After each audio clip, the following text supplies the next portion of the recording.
Hello friend welcome to my YouTube channel मैं रेज्जाक और आपलोके चाइছে आरजेडके tutorial. আজিৰ এই ভিডিঅ'টোত আলোচনা কৰিম যদি আপুনি বিয়া পাতে তেতিয়াহলে আপোনাৰ বাবে ভাল খবৰ আৰু আপোনাৰ মেট্ৰিক পাস কৰিব লাগিব আৰু যদি আপুনি মেট্ৰিক পাস কৰাৰ পিছত যদি উপযুক্ত বয়সত যদি আপুনি বিয়া পাতে তেতিয়াহলে আপোনাক চৰকাৰৰ পৰা এক তলা সোণ দিব বা এক তলা সোণৰ পৰিৱৰ্তে 30,000 টকা দিব। তো আহক আমি এই ভিডিঅ'টোত সকলোখিনি আলোচনা কৰিম। তো ভিডিওটো স্টাर्ट কৰাৰ আগতে আৰু এটা ৰিকুৱেষ্ট, এতিয়ালৈকে যদি মোৰ চেনেলটো সাবস্ক্ৰাইব কৰা নাই প্লিজ সাবস্ক্ৰাইব কৰক এনেকুৱা ধৰণৰ নতুন নতুন আপডেট পাবৰ কাৰণে। তো ফ্ৰেন্ড আহক স্টাৰ্ট কৰো। ধৰা কন্যা দুয়ো হ'ব লাগিব মেট্ৰিক পাস, অন্যথা নাপাব চৰকাৰী সোণ।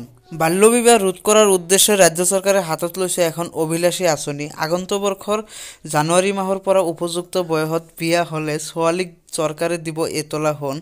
অৰুন্ধতী আঁচনি কেবিনেটত গৃহীত হোৱাৰ পিছত বুধবাৰে সংবাদমেল সম্বোধন কৰি মন্ত্ৰী হিমন্ত বিশ্ব শৰ্মাই জনালে এই কথা। কিন্তু সোণ লাভ কৰিবলৈ হলে কৰাব লাগিব পঞ্জীয়ন। বিবাহ পঞ্জীয়নৰ 4 দিনৰ ভিতৰত বিবাহ উপযুক্ত ছোৱালীৰ একাউণ্টত জমা হ'ব সোণ ক্ৰয়ৰ বাবে 30,000 টকা।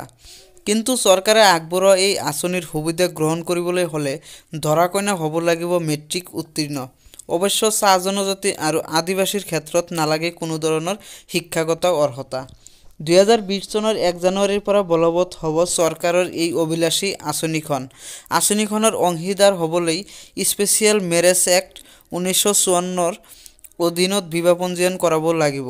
চক্ৰ বিষয়ৰ কাৰ্যালয়তো বিবাহ পঞ্জীয়নৰ ব্যৱস্থা থাকিব। ডিচেম্বৰত সামাজিকভাৱে বিয়া পাতিলেও 2020 চনত পঞ্জীয়নৰ সুবিধা ল'ব পাৰিব। লগতে হিতাধিকাৰীৰ অভিভাৱক অথবা নিজে বছৰে 5 লাখ টকাৰ তলত উপাৰ্জন কৰিলেহে এই আঁচনিৰ সুবিধা পাব।